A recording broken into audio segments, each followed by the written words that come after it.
আলহামদুলিল্লাহ। দেখেন এই রাত্রে আমার শাইনা খাবার দিয়েছে, এই রুটি আর তাওয়ায় কালাভুনা, মাংস এমন ভেজে দিয়েছে দেখেন, একদম ভেজে দিয়েছে, আর চর্বিও দিয়েছে।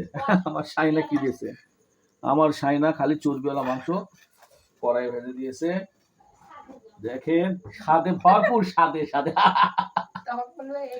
আবার দেখেন ভাজি দিয়েছে কেমন করে, তার সঙ্গে আবার দিয়েছে হালকা মাছ বড়ার ঝোল। এত খাবার আমি কিভাবে খাবো? আর বলেন তো এতটুকু খাওয়া যায়?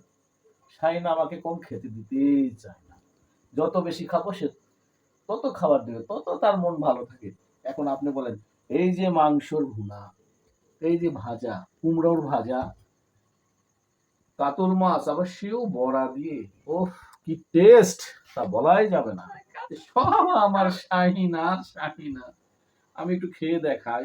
ওফ, দেখেন তো মাংস ভুনাটা কত সুন্দর করেছে।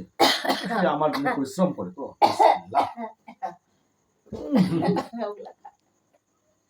অতুলনীয়।